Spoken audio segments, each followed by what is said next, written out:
Mardi Gras. What does it mean? It's a circus. It's a fair. It's a microcosm of things. I've often said that Mardi Gras is no different than Disney World, but for adults. In fact, New Orleans as a whole, every day of the year is kind of like a Disney World. And there's a reason I enjoy that, and there's a reason that it's very, um, it's a giant looking glass. It's a bunch of shattered mirrors. And when you go to Disney World, as a child, everything is hunky dory. Everything is glorious. I never actually went to Disney World, so maybe it's not for everyone, but it seems like the happiest place on earth. At least they tell you this. And as an adult, if you go and with your child, it's drudgery. It's probably just taking your kid in lines for to wait for 8 hours to get on one ride and sweat and overpay for everything and go to this amusement park of just shoveling all of your money into nothing and having this tiny little event that when you, if as a child, most people, oh, Disney World was great, but then they grow up and see that everything that glitters is not gold. And in New Orleans, it's this idea of how many people are in the parade, are in the industry. You call it the service industry. You call it the industry of magic, of entertainment, of like people in Hollywood, because now New Orleans has become quite a little bit of a Hollywood scene, and it's really cool. I live with a girl now that I'll be here for a few months, and she designs and makes things for the parades, and she works with the goddesses. So how cool is that? Totally rad. And and the thing is, how many people? Okay, let's get on to the bigger idea, which is how many people that are in the industry, in the parade, um, in the show. Do they really, really, really know that they're in the show? Like when you see these Hollywood actors, how many of them were not just handed that lifestyle and they don't even like what are they behind that? This is the larger idea. This is the larger perspective of um, New Orleans as a full time adult Disney World. That these people that are living there, that putting on the show and doing the thing, like at what point do they are they not even aware that they're not even aware of their own life? That they're just going through the motions of even putting the show on. You see these people that are doing these impressive tasks and these wonderful things, Cirque du Soleil, and all of these things, and a lot of people they're certainly they're living their life and they're really exploring everything, but there's a great deal of people that are in the show, that they're in Hollywood, that they're uh, you know walking around putting the show on. That are they even aware anymore of their own existence? Are they just going through the motions that that's what they do as part of the show? And then you have the people that come here, and this is not down. This is not a downtrodden talk because I love it here. It's great because it's like this perfect um, how to put it. It's the perfect spot in between worlds. You watch these people come here on vacation, and they're on vacation here every day. So you see all these smiling, happy people, which actually because it's you get to see who they are. So these people that visit here are on vacation and their life is actually their life for a little while. And then they go back home to wherever they live in these major cities, and their life force is succubused from them, and they lose all that. But they come here and they act like children. You know, they can drink in the streets and they can act as if they would. if they were, I mean, not as if they were completely wild. And it's funny because I wanted to do this video on the term rewilding and interesting character I met years ago. Actually, did a retreat with where I learned a lot about the elements and nature. Who, interestingly enough, talks a lot about rewilding and becoming feral. Um, but yet he now uses bows and arrows to hunt things, even though he was a progressive mover of the vegan movement. It's quite the show, you know, and so it's all about this participation in what the show is, and uh, even I'll even get into this. Someone last night, um, and then we'll even get to this. We'll go a little farther. Somebody asked me as well, but what do I do to make money?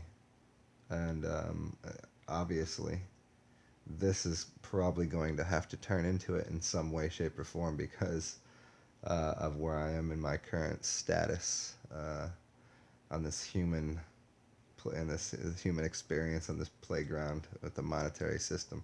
But last night, somebody, I was at a bar and a couple people asked me what I do, and it's always a funny thing.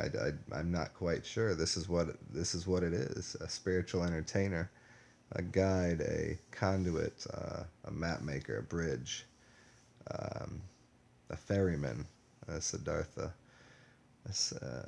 was, and ended up buying me a few drinks and then giving me $10. It was weird, but it felt so weird because it was like almost as if like like I was a like a gutter snipe or something. Like, oh, here's $10 to. It was a very interesting. It was hard. I was like, why are you giving me $10? It didn't make any sense. Like, I have money in my pocket. I'm good. But at the same time, like, well, okay, thank you. You know.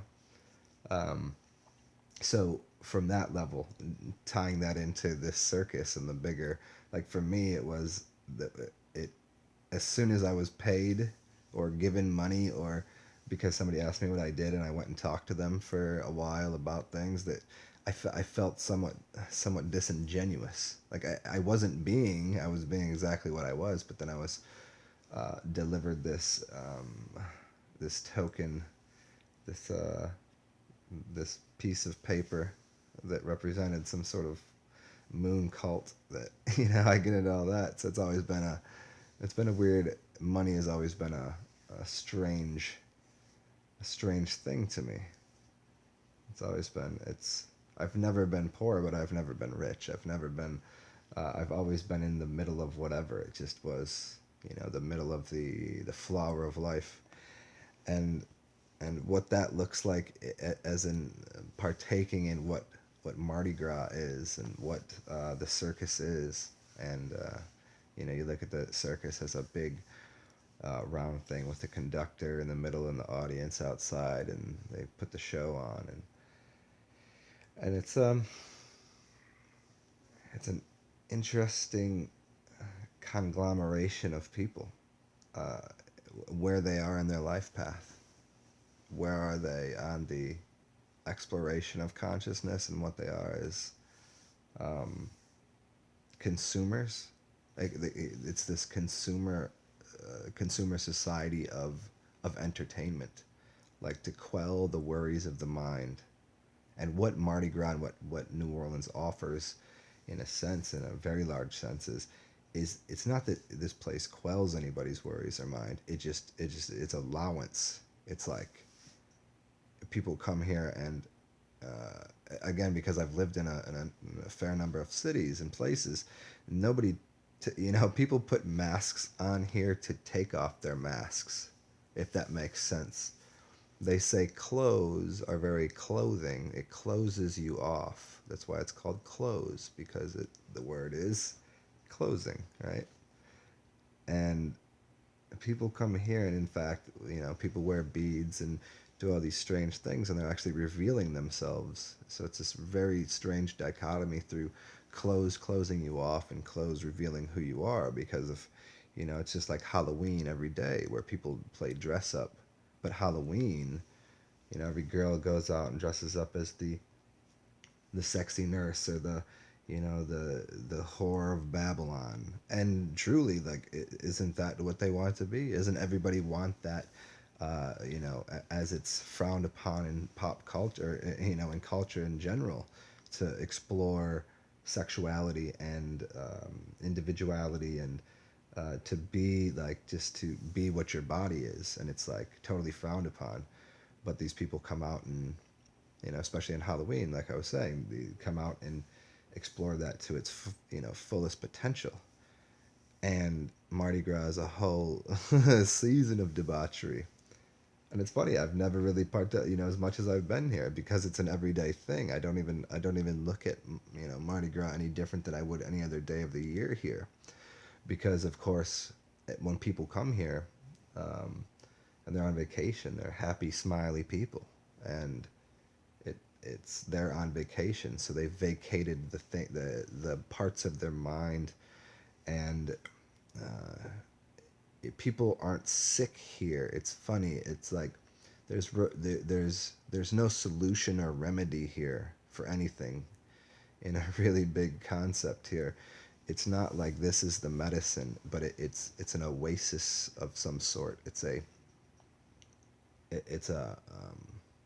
it's an ability to let your hair down, if you will, and the whole expression of what the city is as a whole, and its connection to what Mardi Gras is, and what you don't experience in the rest of the country. As the part of the larger Tron Matrix robotic. I've been at the park playing basketball and watched somebody smoking a blunt and turn around and not even paying attention, hand it to a cop that was standing behind them. That's and the cop just looked at him and said, well, "What are you doing? There's a school right here. It's 3:30. What are you doing?" Like, did it? He's like, "I don't have time for this. Like, I'm not gonna over a gram. I'm not gonna arrest you. This is And there's also like 15 people there who now just completely clown this dude for the rest of the day. But there's the city